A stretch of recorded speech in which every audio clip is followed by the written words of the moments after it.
Movie की शुरुआत होती है 14 जुलाई 2008 से। यहाँ पे हम सना नाम की एक लड़की को देखते हैं जिसकी आज शादी होने वाली है। सना अपनी शादी के लिए तैयार हो ही रही होती है कि वो टीवी पे न्यूज सुनती है कि आज से मौत की सजा पे पाबंदी आयद कर दी गई है और आखिरी बार डेथ पेनल्टी किसी इंसान को 1988 में दी गई थी। इसके बाद सना दराज से एक बॉक्स निकालती है जिसे ओपन करते ही सीन फ्लैशबैक में चला जाता है और वो समय होता है 22 अप्रैल 1983 का। यहाँ पे हम देखते हैं सना को जो इस वक्त महज 10 साल की थी। सना काफी इंटेलिजेंट लड़की थी और वो अपनी क्लास में हमेशा फर्स्ट आती थी और स्कूल खत्म होने के बाद सना के पिता उसे लेने के लिए आते हैं और उसके पिता का नाम है मेमो और मेमो को देख के स्कूल के सभी बच्चे उनका मजाक उड़ाते हैं क्योंकि मेमो की दिमागी हालत ठीक नहीं है। और यहाँ पे सना सभी को अपने पिता पे हंसता देख के बहुत बुरा फील करती है। इसमें स्कूल की टीचर इन बच्चों को मना करती है लेकिन उनकी बात कोई नहीं मानता क्योंकि वो सभी बच्चे होते हैं और फिर से उसके पिता पे हंसने लगते हैं। खैर छुट्टी के बाद सना जब अपने पिता के साथ वापस जा रही हो तो रास्ते में उसे एक रेड कलर का बैग दिखता है। उसे ये बैग बहुत पसंद आता है और वो अपने पिता से कहती है कि पापा मुझे ये बैग दिलवा दीजिए, मैं इसे स्कूल लेके जाया करूंगी। मेमो ये सुन के फौरन दुकानदार को बुलाता है और वो इस दुकानदार से बैग के पैसे पूछता है लेकिन मेमो के पास इतने पैसे नहीं होते कि वो इस वक्त इस बैग को खरीद सके और इसीलिए वो इस दुकानदार से कहता है कि मैं फिर किसी दिन आऊंगा और इस बैग को खरीद ले जाऊंगा। अब दुकानदार चूंकि मेमो को जानता है तो वो मेमो से कहता है कोई बात नहीं, तुम बैग ले जाओ और जितने पैसे देना चाहो दे जाओ और बाकी पैसे बाद में दे देना। लेकिन मेमो कहता है नहीं, मैं पूरे पैसे दूंगा और इसके बाद बैग लेके जाऊंगा,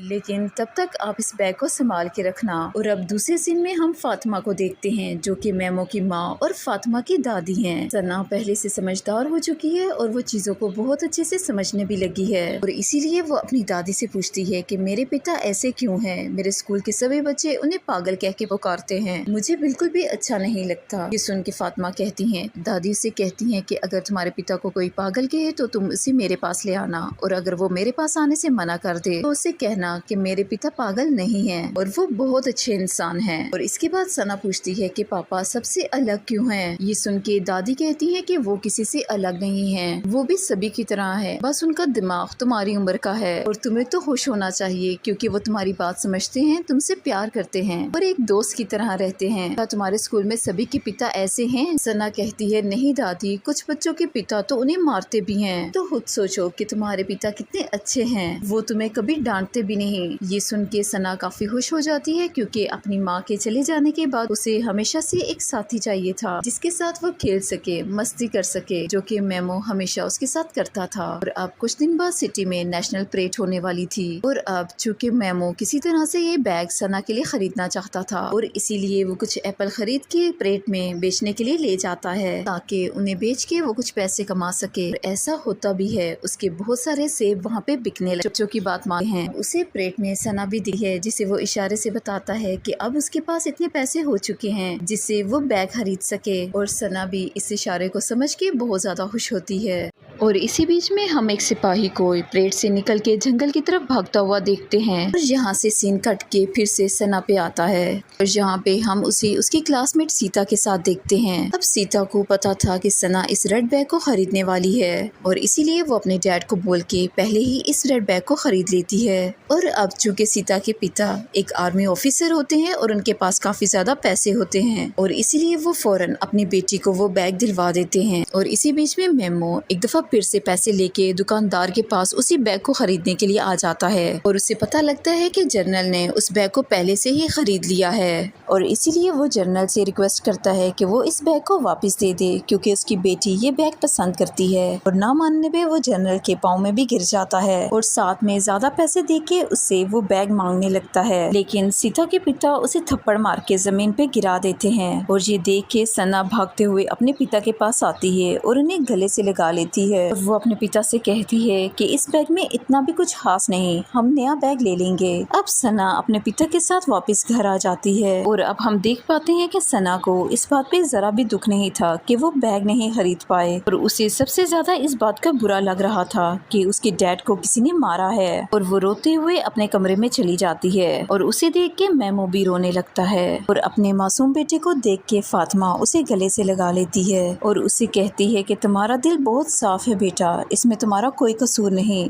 और यहाँ से सीन शिफ्ट होता है और हम देख पाते हैं कि शहर के सभी बड़े लोग एक जगह पे इकट्ठा होते हैं और यहाँ पे वो पिकनिक मना रहे थे। बच्चों के मेमो का घर इस जगह के बिल्कुल करीब था और इसीलिए वो बकरियां चराते चराते इस जगह पे पहुँच जाता है और उसे देख के सभी बच्चे उसे तंग करने लगते हैं। इन सभी बच्चों में सीता भी शामिल थी, जो ये सब कुछ देख के उन बच्चों को मना करने लगी है। दरअसल सीता के दिल में भी मेमो के लिए हमदर्दी थी और वो जानती थी कि मेमो ये बैग खरीदना चाहता था और आज सीता ने ऑलरेडी ये बैग कैरी कर रखा था। मेमो बार बार उसी बैग को देखे जा रहा था, लेकिन इसके साथ साथ वो उस दिन की पिटाई से भी डरा हुआ था कि वो जानता था कि जनरल इसका पिता है। अब सीता मेमो को कंफर्टेबल करने के लिए कहती है कि चले हम दोनों खेलते हैं। मेमो कहता है नहीं, अगर तुम्हारे पिता ने हमें देख लिया तो वो मुझे मारेंगे। लेकिन सीता कहती है कि ऐसा नहीं होगा, आप फिक्र ना करें, चलें आप मेरे साथ खेलें, अगर आप मेरे साथ खेलोगे तो मैं आपको ये बैग दे दूंगी। अब ये सुन के मेमो बहुत ज्यादा खुश हो जाता है और वो इसके साथ खेलने लगता है और दोनों भागते भागते उस पहाड़ी पे पहुंच जाते हैं। और इस बीच में सीता पहाड़ी पे पहुंच जाती है और मेमो उसे रोकने की बहुत कोशिश करता है और उससे कहता है कि आगे मत जाओ, नहीं तो नीचे गिर जाओगी,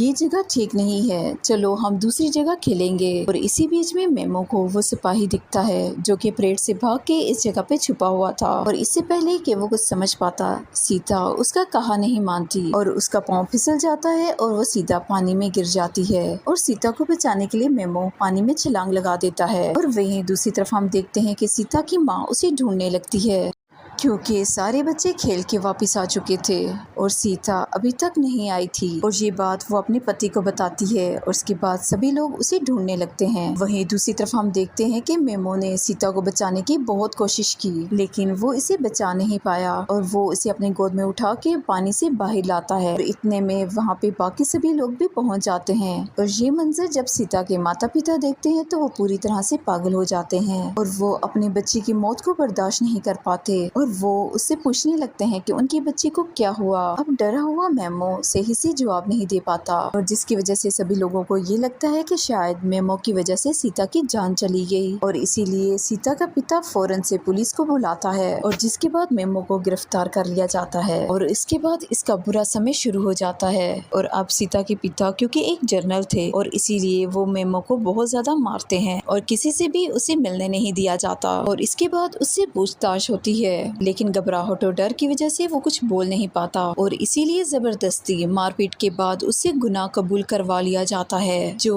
उसने कभी किया ही नहीं था। ये सब कुछ असल में जनरल के इशारों पे हो रहा था कि वो सिर्फ मेमो को फांसी पे लटकाना चाहता था। उसे लग रहा था कि उस दिन के थप्पड़ का बदला मेमो ने उसकी बेटी को मार के लिया है। अब पूरी रात बीत जाती है और जेल से बाहर फातिमा और सना मेमो से मिलने की रिक्वेस्ट करते रहते हैं, लेकिन कोई भी उनकी नहीं सुनता और इसी तरह उनके बैठे बैठे ही सुबह हो जाती है। और इसके बाद जब एक सिपाही गेट पे आता है तो फातिमा उसे कहती है कि उसे अपने बेटे से मिलना है और ये सुन के सिपाही ये कह के उसे मना कर देता है कि आप अभी अपने बेटे से नहीं मिल सकती, उसने अपना गुनाह कबूल कर डाला है। और जिसके बाद उसे यहाँ से ले जाया जा रहा है। फातिमा उसे समझाने लगती है कि मेमो किसी का खून नहीं कर सकता, वो तो एक बच्चा है, क्या तुमने उसकी शक्ल को नहीं देखा। और ये सुन के सिपाही समझ जाता है कि फातिमा किस बारे में समझाने की कोशिश कर रही है, लेकिन वो जनरल के खिलाफ नहीं जा सकता था। और दिन इसी तरह गुजर जाते हैं। फातिमा अपनी पोती के साथ डेली यहाँ पे आती है, लेकिन कोई भी उसकी नहीं सुनता।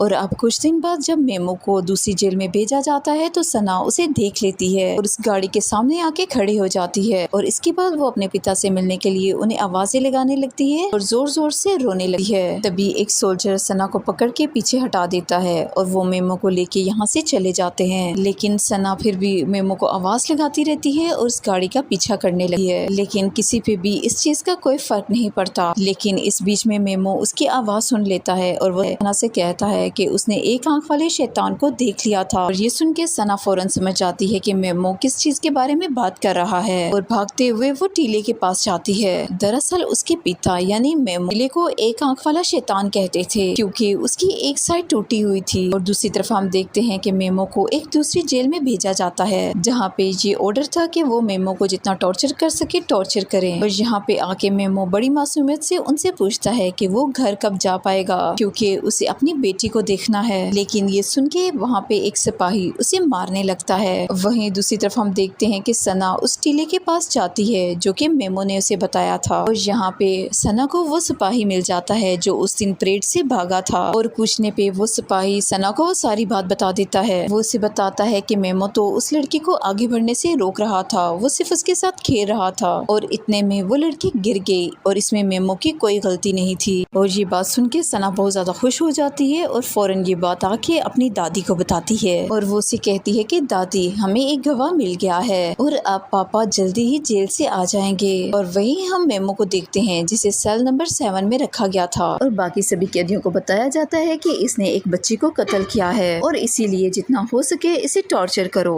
और इसके बाद वहाँ पे रहने वाले सभी कैदी बिला वजह उसे मारते हैं और उसे इतना मारा जाता है कि उसकी हालत अधमरे जैसी हो जाती है। और इतने में दादी और सना उस टीले तक पहुँच चुके थे, लेकिन इससे पहले कि वो यहाँ पे पहुँच तो सिपाही यहाँ से जा चुका था। और ये देख के सना रोने लगती है और ऊपर वाले से दुआ करने लगती है कि मेरे पिता जहाँ भी हो सही सलामत हों। लेकिन दूसरी तरफ हम ये भी देखते हैं कि मेमो की हालत पटाई की वजह से काफी बुरी हो चुकी थी। डॉक्टर वार्डन को बताते हैं कि अब हमें इसे दूसरी जेल में शिफ्ट करना होगा, नहीं तो सारे कैदी मिलके इसे जान से मार डालेंगे। और अब ये बात सीता के पिता जनरल तक भी पहुंचती है, जो कि मेमो को सजाए मौत दिलवाना चाहते थे। इसलिए वो सारे ऑफिसर्स को कहते हैं कि सभी कैदियों को मना कर दिया जाए कि आज से मेमो को कोई हाथ नहीं लगाएगा। सेल नंबर 7 में काफी ज्यादा अपराधी कैदी रहा करते थे, जिनमें से आधे बूढ़े होते हैं और कुछ यंग होते हैं। और सभी का यहाँ पे एक लीडर भी होता है और जिसका नाम था सलीम, जो कि काफी सालों से यहाँ पे बंद था। लेकिन सलीम भी यहाँ पे सिर्फ यूसुफ का कहना मानता था, क्योंकि वो इस जेल में सबसे पुराना कैदी था। और हम देखते हैं कि यूसुफ दीवार पे लगे एक सुराख को हमेशा देखता रहता है, लेकिन वो वहाँ पे क्यों देखता रहता है ये बात आज तक उसने किसी को नहीं बताई। यहाँ पे एक और कैदी भी था जिसका नाम यूलूस था और यूलूस सभी को अच्छी अच्छी बातें बताया करता है और यही वजह है कि सभी लोग उसकी बहुत ज्यादा इज्जत भी करते हैं। और अब मेमो को जेल में रहते हुए काफी दिन बीत जाते हैं और अब जनरल के ऑर्डर के बाद वो लोग उसे मारते तो नहीं, लेकिन उसके साथ कोई भी बात नहीं करता। और अब कुछ दिन बाद हम देखते हैं कि मेमो का केस कोर्ट में आ जाता है। अब उसकी टीचर और दादी भी सुनवाई के दौरान कोर्ट में होते हैं और अब कोई गवाह न होने की वजह से सुनवाई के बाद मेमो को सजाए मौत दे दी जाती है।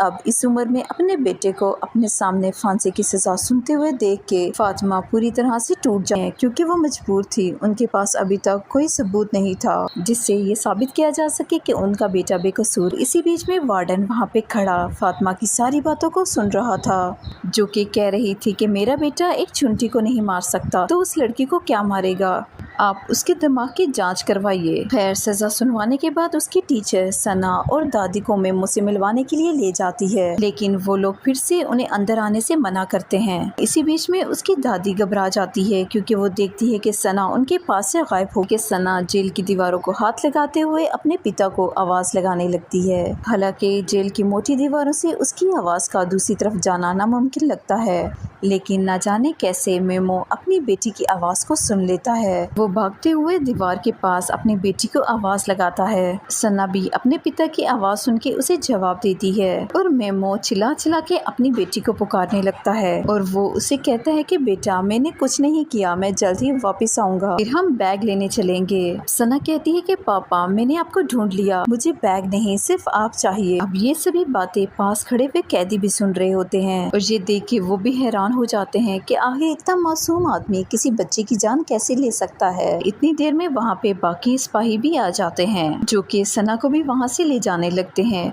और अंदर खड़े हुए सिपाही भी मेमो को खींचने लगते हैं, क्योंकि उन्हें लग रहा था कि मेमो यहाँ से भागने की कोशिश कर रहा है। लेकिन साथ खड़े हुए कैदी मेमो को अंदर लेके आते हैं और वो पुलिस ऑफिसर्स को बताते हैं कि मेमो यहाँ से भाग नहीं रहा था, वो तो सिर्फ अपनी बेटी से बात कर रहा था। अब एक रात सलीम वॉशरूम में होता है कि तभी दूसरे गैंग का लीडर माइक वहाँ पे आ जाता है और वो सलीम पे हमला करता है, लेकिन उसी बीच में मेमो उसे देख लेता है और वो उसे कस के पकड़ लेता है और इस तरह से ये चाकू मेमो को लग जाता है। मेमो घायल हो जाता है और उसे हॉस्पिटल ले जाया जाता है और अब चूंकि मेमो ने सलीम की जान बचाई, करता है कि वो उसे उसकी बेटी से मिला के उसके एहसान का बदला चुकाएगा। और अब सलीम अपनी पत्नी को खबर पहुंचाता है कि वो सना को लेके जेल में आए और इसी बहाने वो मेमो को सना से मिलवा देगा। और उसके आदमी ऐसा ही करते हैं, वो सना को लेके सलीम की पत्नी के पास जाते हैं और सलीम की पत्नी रास्ते में सना पे बहुत ज्यादा चिल्लाती है, लेकिन थोड़ी देर बाद वो उसकी बात में मान जाती है। सलीम की पत्नी सना को लेके उसके पास पहुंच जाती है तो पहले तो वो सलीम पे बहुत ज्यादा चीखती चिल्लाती है, क्योंकि उसे लग रहा था कि सना शायद सलीम की ही बेटी है। और सलीम यहाँ पे उसे सना और मेमो की सच्चाई बताता है और तब जाके वो राहत की सांस लेती है। और अब चूंकि सलीम ने काफी सालों से अपने बच्चों को नहीं देखा और इसीलिए वो अपनी पत्नी को अगली बार अपने बच्चों को साथ लाने का कहता है। मेमो और सना के प्यार को देख के उसे भी अपने बच्चों की याद आने लगी थी। खैर इसी बीच में सना को छुपा के सेल नंबर 7 में ले जाया जाता है और यहाँ पे सना को देख के पहले तो मेमो को यकीन ही नहीं होता कि उसकी आंखों के सामने उसकी बेटी है। और दोनों बाप बेटी एक दूसरे से लिपट के बहुत ज्यादा रोते हैं और बहुत ज्यादा खुश होते हैं। और यहाँ पे सेल में सभी लोगों की सना से दोस्ती हो जाती है और सभी लोग उससे खेलते हैं। और इसी बीच में सना देखती है कि यूसुफ एक जगह पे बैठ के उस होल को देख रहा था और ये देख के वो यूसुफ के पास जाती है और उसे पूछती है कि आप दीवार पे क्या देख रहे हैं, क्या आपको इस होल से एयर नजर आता है। और उसके सिर्फ ये कहने की देर होती है कि यूसुफ हैरानगी के साथ उसकी तरफ देखता है और पहली बार मुस्कुराता है। और दूसरी तरफ हम देखते हैं कि सना की दादी फातिमा को एक चिट्ठी मिलती है जो कि सना ने उनके लिए लिखी थी। इसमें लिखा था कि वो अपने पिता से मिलने जा रही है और जल्द ही वापस आ जाएगी। और अब अपने बेटे के साथ अपनी पोती को भी खो देने के डर से फातिमा को दिल का दौरा पड़ता है और वो वहीं पे मर जाती है। दरअसल सलीम के आदमी जब सना को यहाँ से लेके गए थे तो वो चुपचाप लेके गए थे ताकि उसे कोई देख ना पाए और किसी पुलिस वाले को इसके बारे में पता ना लगे। और अब हम सना को देखते हैं जो कि सभी कैदियों से पूछती है कि आप लोग यहाँ पे क्यों हैं। और सभी कैदी उसे बताते हैं कि वो सब बीमार है और यहाँ पे ठीक होने के लिए सभी को बातों ही बातों में उस आदमी के बारे में बताती है जो कि टीले पे उसने देखा था और वो रोज उसे ढूंढने के लिए जाती है ताकि उसके पिता आजाद हो सके। लेकिन इससे पहले कि सना कुछ और बता पाती उसके जाने का टाइम हो जाता है। लेकिन तभी वार्डर को भी पता चल जाता है कि सना जेल में आई है। वो जेल की चेकिंग करने के लिए खुद आ देते हैं, लेकिन मेमो अपनी मासूमियत से बता देता है कि सना इस वक्त उसके पास है। सुन के व्हाट्सएप पे चिल्लाने लगता है, लेकिन सलीम बीच में आ जाता है और वो इसे समझाता है कि एक गवाह है जो कि मेमो के हक में गवाही दे सकता है और वो कोई सिपाही है जिसने ये घटना अपनी आंखों से देखी है। लेकिन वार्डर उसकी बात का यकीन नहीं करता और वो सना को लेके अपने ऑफिस में आ जाता है और वो सना से इस बारे में पूछता है और सना सारी सच्चाई बता देती है। और इसके बाद वो सना को छोड़ने के लिए उसके घर जाता है, लेकिन यहाँ पहुँच के उसे बहुत बड़ा झटका लगा है क्योंकि उसकी दादी अब इस दुनिया में नहीं रही थी, जबकि मेमो के जेल में जाने के बाद सिर्फ वही उसके जीने का सहारा थी। तभी वार्डन टीले पे जाता है ताकि देखा जा सके क्या सचमुच ऐसा कोई गवाह है।